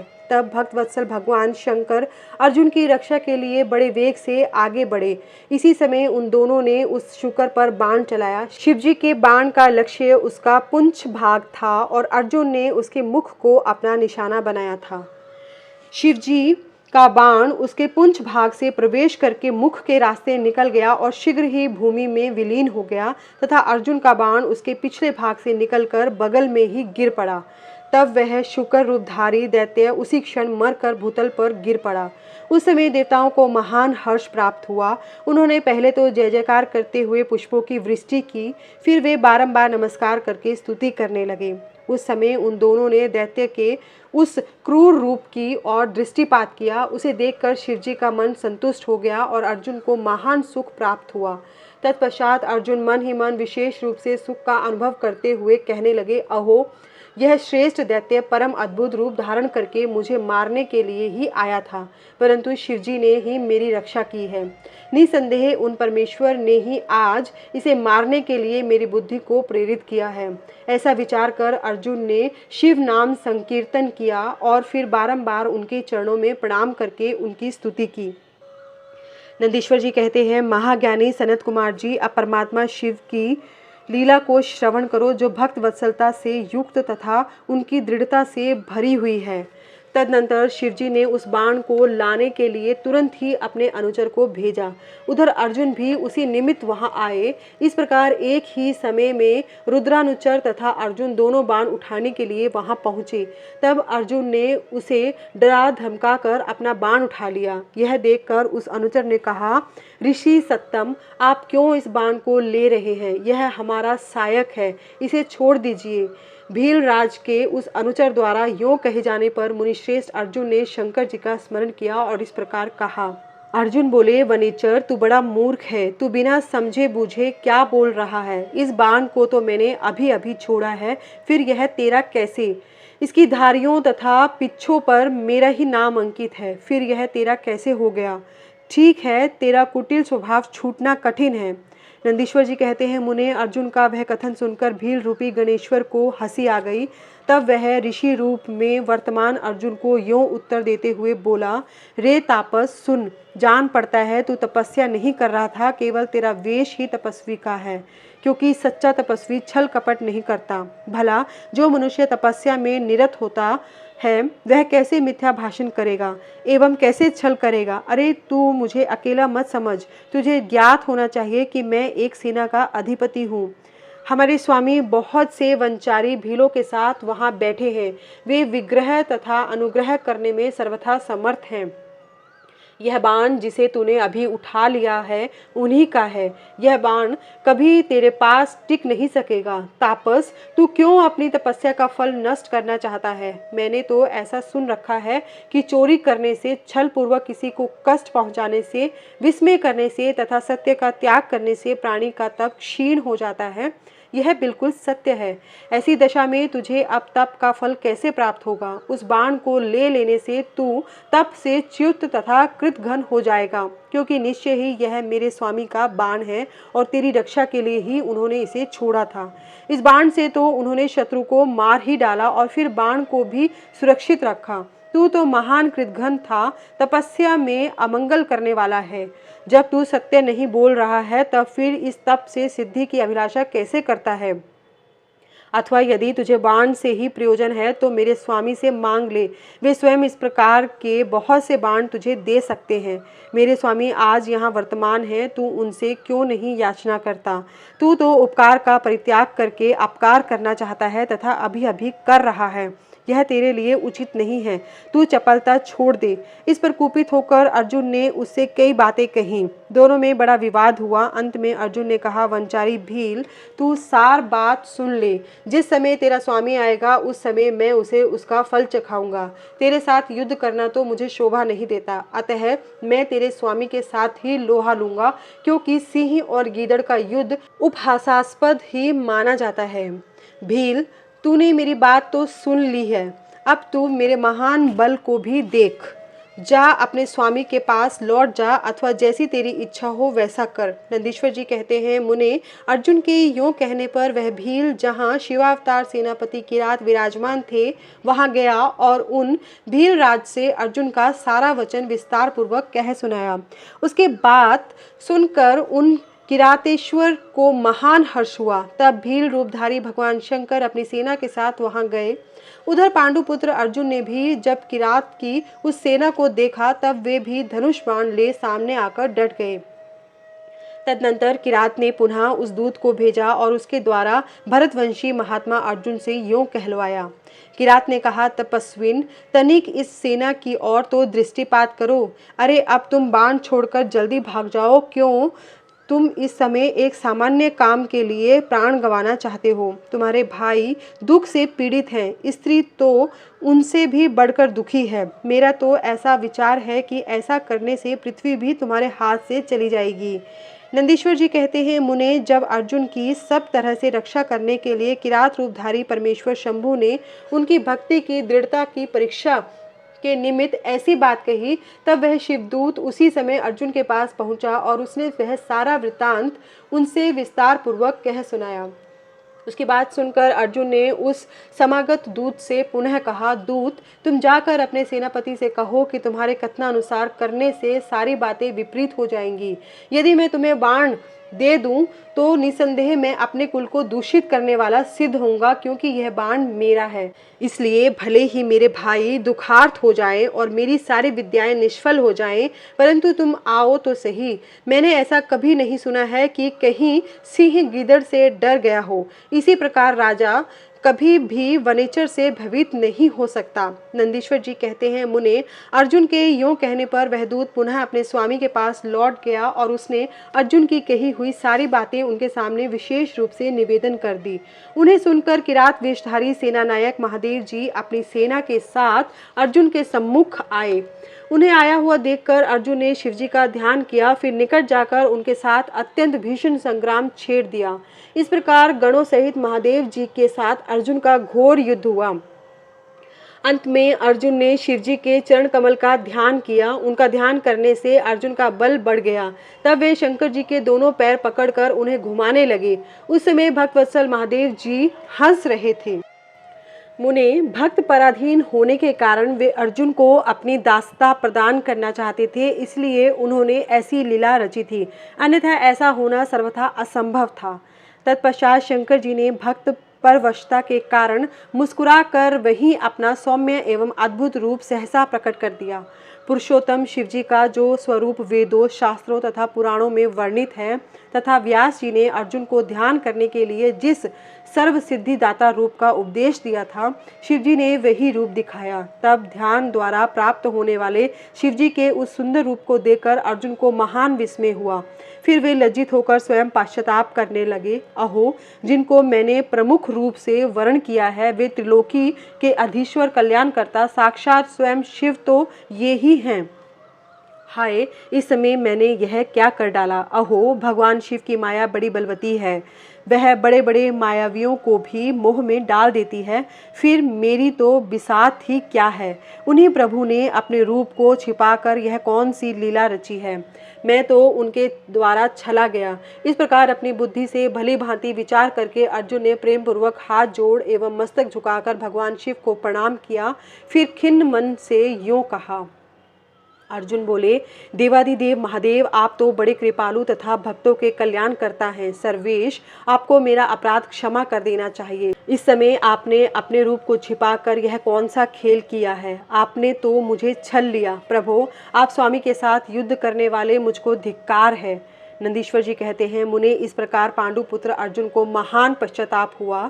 तत्पश्चात वे शीघ्र ही महाप्रभु शंकर जी के चरणों में लौट गए। यह देखकर भक्तवत्सल महेश्वर का चित्त प्रसन्न हो गया। तब वे अर्जुन को अनेकों प्रकार से आश्वासन देकर यूं बोले। शंकर जी ने कहा, पार्थ, तुम तो मेरे परम भक्त हो, अतः खेद न करो। यह तो मैंने आज तुम्हारी परीक्षा लेने के लिए ऐसी लीला रची थी, इसलिए तुम शोक त्याग दो। नंदीश्वर जी कहते हैं, मुने यूं कहकर भगवान शिव ने अपने दोनों हाथों से पकड़कर अर्जुन को उठा लिया और अपने तथा गणों के समक्ष उनकी लाज का निवारण किया। फिर भक्तवत्सल भगवान शंकर वीरों में मान्य पांडु पुत्र अर्जुन को सब तरह से हर्ष प्रदान करते हुए प्रेम पूर्वक बोले। शिवजी ने कहा, पांडवों में श्रेष्ठ अर्जुन, मैं तुम पर प्रसन्न हूँ, अतः अब तुम वर मांगो।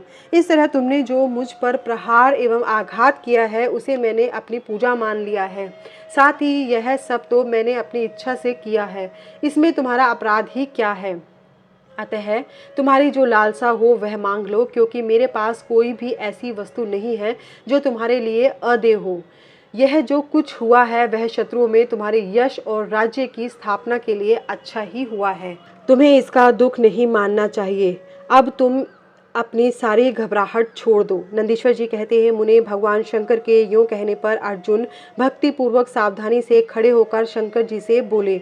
अर्जुन ने कहा, शंभो, आप तो बड़े उत्तम स्वामी हैं, आपको भक्त बहुत प्रिय हैं। देव, भला मैं आपकी करुणा का क्या वर्णन कर सकता हूँ। सदाशिव, आप तो बड़े कृपालु हैं। यो कहकर अर्जुन ने महाप्रभु शंकर की सद्भक्ति युक्त एवं वेद सम्मत स्तुति आरंभ की।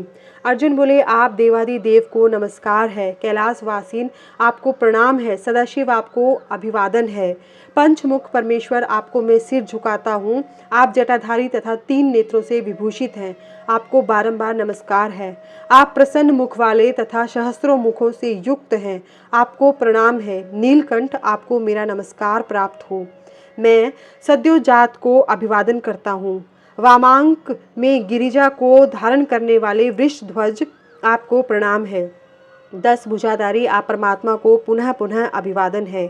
आपके हाथों में डमरू और कपाल शोभा पाते हैं तथा आप मुंडों की माला धारण करते हैं, आपको नमस्कार है। आपका श्री विग्रह शुद्ध स्फटिक तथा निर्मल कर्पूर के समान गौर वर्ण का है। हाथ में पिनाक्ष शोभित है तथा आप उत्तम शूल धारण किए हुए हैं, आपको प्रणाम है। गंगाधर, आप व्याघ्र चर्म का उत्तरीय तथा गज चर्म का वस्त्र लपेटने वाले हैं, आपके अंगों में नाग लिपटे रहते हैं, आपको बारंबार अभिवादन है। सुंदर लाल चरणों वाले, आपको नमस्कार है। नंदी आदि गणों द्वारा सेवित आप गणनायक को प्रणाम है। जो गणेश स्वरूप हैं, कार्तिकेय जिनके अनुगामी हैं, जो भक्तों को भक्ति और मुक्ति प्रदान करने वाले हैं, उन आपको पुनः पुनः नमस्कार है।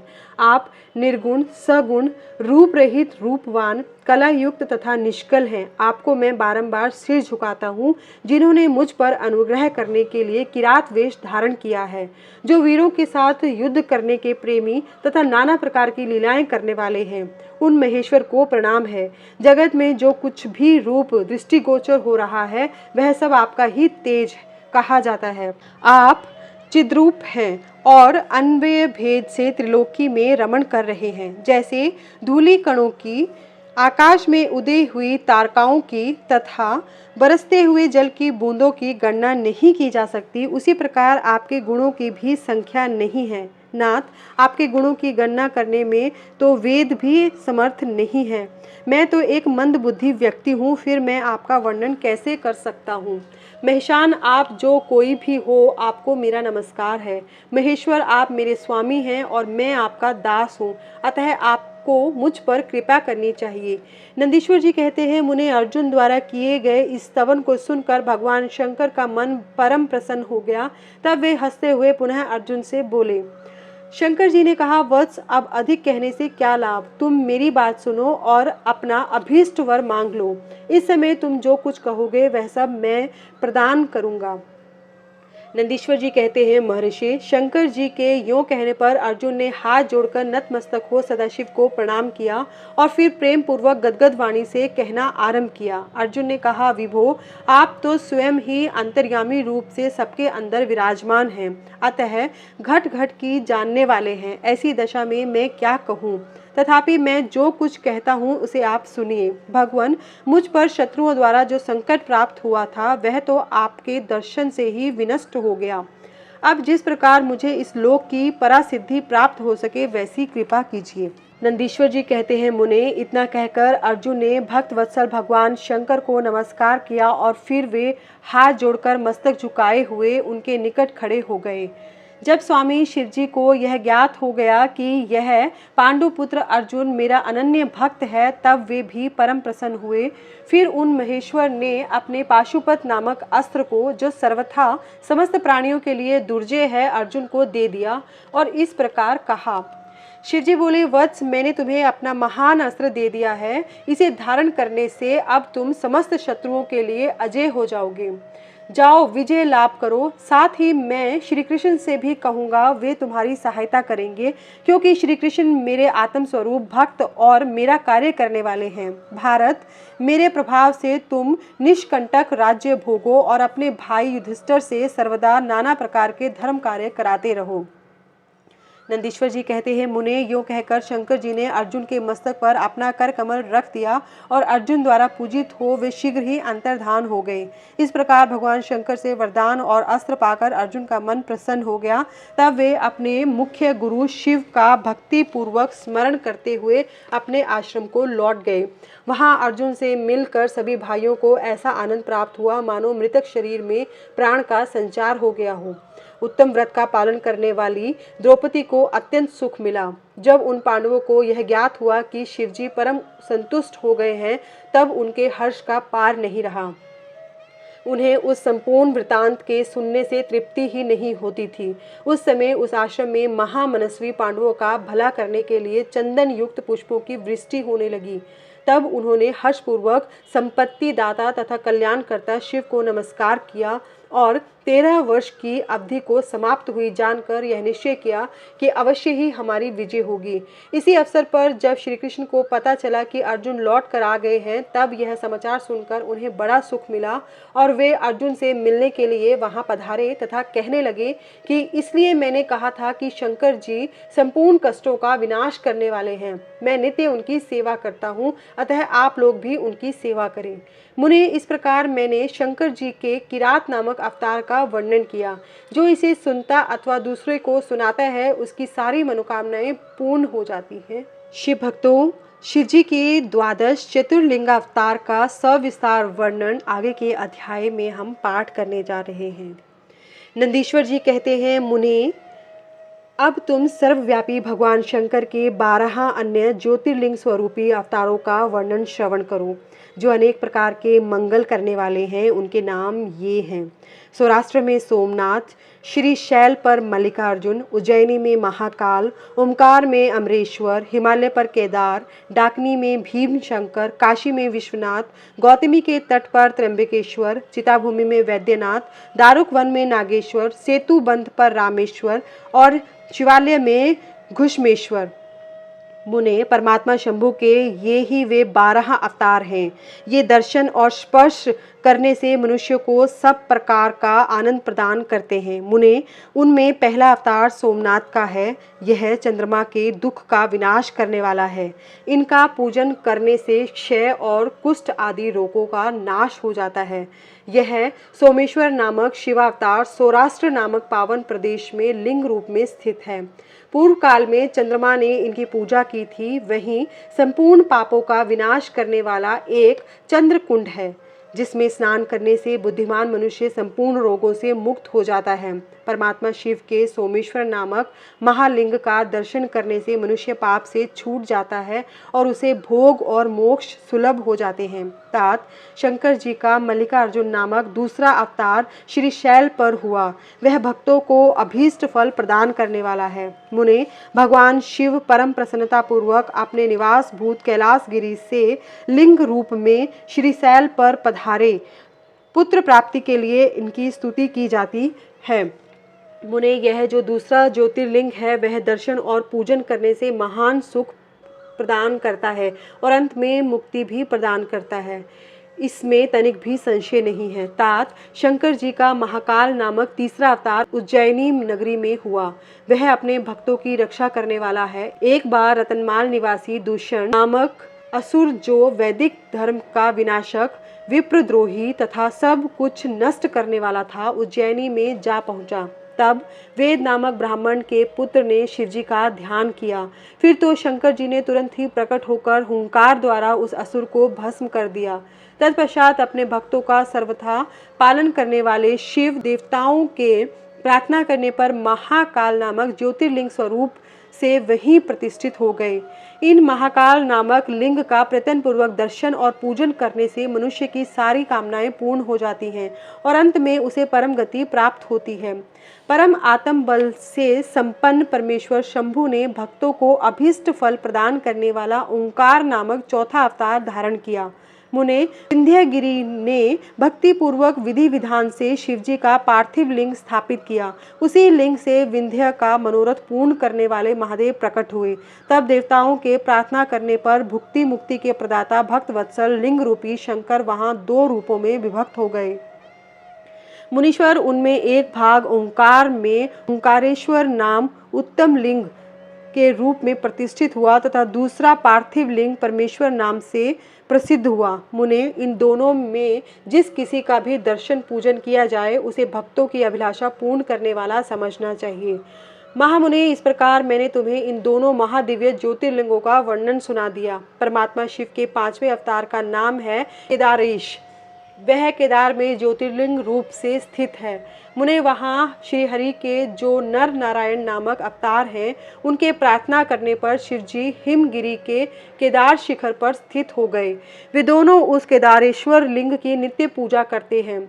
वहाँ शंभु दर्शन और पूजन करने वाले भक्तों को अभीष्ट प्रदान करते हैं। तात सर्वेश्वर होते हुए भी शिव इस खंड के विशेष रूप से स्वामी हैं। शिवजी का वह अवतार संपूर्ण अभीष्टों को प्रदान करने वाला है। महाप्रभु शंभु के 6ठे अवतार का नाम भीम शंकर है। इस अवतार में उन्होंने बड़ी बड़ी लीलाएं की हैं और भीमासुर का विनाश किया है।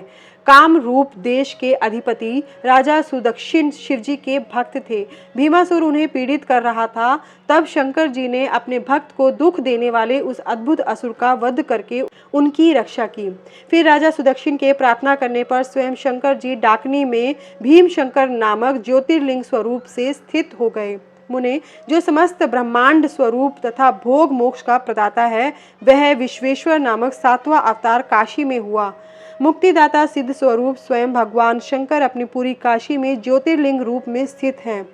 विष्णु आदि सभी देवता, कैलाशपति शिव और भैरव नित्य उनकी पूजा करते हैं। जो काशी विश्वनाथ के भक्त हैं और नित्य उनके नामों का जप करते रहते हैं, वे कर्मों से निर्लिप्त होकर कैवल्य पद के भागी होते हैं। चंद्रशेखर शिव का जो त्र्यंबक नामक 8वां अवतार है, वह गौतम ऋषि के प्रार्थना करने पर गौतमी नदी के तट पर प्रकट हुआ था।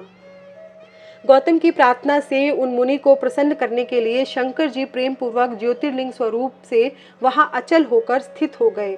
अहो, उन महेश्वर का दर्शन और स्पर्श करने से सारी कामनाएं सिद्ध हो जाती हैं, तत्पश्चात मुक्ति भी मिल जाती है। शिव जी के अनुग्रह से शंकर प्रिया परम पावनी गंगा गौतम के स्नेहवश वहां गौतमी नाम से प्रवाहित हुई। उनमें 9वां अवतार वैद्यनाथ नाम से प्रसिद्ध है। इस अवतार में बहुत सी विचित्र लीलाएं करने वाले भगवान शंकर रावण के लिए आविर्भूत हुए थे। उस समय रावण द्वारा अपने लाए जाने को ही कारण मानकर महेश्वर ज्योतिर्लिंग स्वरूप से चिता भूमि में प्रतिष्ठित हो गए। उस समय से वे त्रिलोकी में वैद्यनाथेश्वर नाम से विख्यात हुए। वे भक्तिपूर्वक दर्शन और पूजन करने वाले को भोग मोक्ष के प्रदाता हैं। मुने, जो लोग इन वैद्यनाथेश्वर शिव के महात्म्य को पढ़ते अथवा सुनते हैं, उन्हें यह भुक्ति मुक्ति का भागी बना देते हैं। 10वां नागेश्वर अवतार कहलाता है। यह अपने भक्तों की रक्षा के लिए प्रादुर्भूत हुआ है। यह सदा दुष्टों को दंड देता रहता है। इस अवतार में शिवजी ने दारुक नामक राक्षस को, जो धर्म घाती था, मारकर वैश्यों के स्वामी अपने सुप्रिय नामक भक्त की रक्षा की थी। तत्पश्चात बहुत सी लीलाएं करने वाले परात्पर प्रभु शंभु लोकों का उपकार करने के लिए अंबिका सहित ज्योतिर्लिंग स्वरूप में स्थित हो गए। मुने, नागेश्वर नामक उस शिवलिंग का दर्शन तथा अर्चन करने से राशि के राशि महान पातक तुरंत विनष्ट हो जाते हैं। मुने, शिवजी का 11वां अवतार रामेश्वर अवतार कहलाता है। वह श्री रामचंद्र का प्रिय करने वाला है। उसे श्री राम ने ही स्थापित किया था। जिन भक्तवत्सल शंकर ने परम प्रसन्न होकर श्री राम को प्रेम पूर्वक विजय का वरदान दिया, वे ही लिंग रूप में आविर्भूत हुए। मुने, तब श्री राम के अत्यंत प्रार्थना करने पर वे सेतु बंध पर ज्योतिर्लिंग रूप से स्थित हो गए। उस समय श्री राम ने उनकी भली भांति सेवा पूजा की। रामेश्वर की अद्भुत महिमा की भूतल पर किसी से तुलना नहीं की जा सकती। यह सर्वदा भुक्ति मुक्ति की प्रदायिनी तथा भक्तों की कामना पूर्ण करने वाली है। जो मनुष्य सद्भक्ति पूर्वक रामेश्वर लिंग को गंगा जल से स्नान कराएगा वह जीवन मुक्त ही है। वह इस लोक में जो देवताओं के लिए भी दुर्लभ है ऐसे संपूर्ण भोगों को भोगने के पश्चात परम ज्ञान को प्राप्त होगा। फिर उसे कैवल्य मोक्ष मिल जाएगा। घुश्मेश्वरावतार शंकर जी का 12वां अवतार है। वह नाना प्रकार की लीलाओं का कर्ता, भक्त वत्सल तथा घुष्मा को आनंद देने वाला है। मुने घुष्मा का प्रिय करने के लिए भगवान शंकर दक्षिण दिशा में स्थित देवशैल के निकटवर्ती एक सरोवर में प्रकट हुए। मुने घुष्मा के पुत्र को सुदेह ने मार डाला था। उसे जीवित करने के लिए घुष्मा ने शिवजी की आराधना की।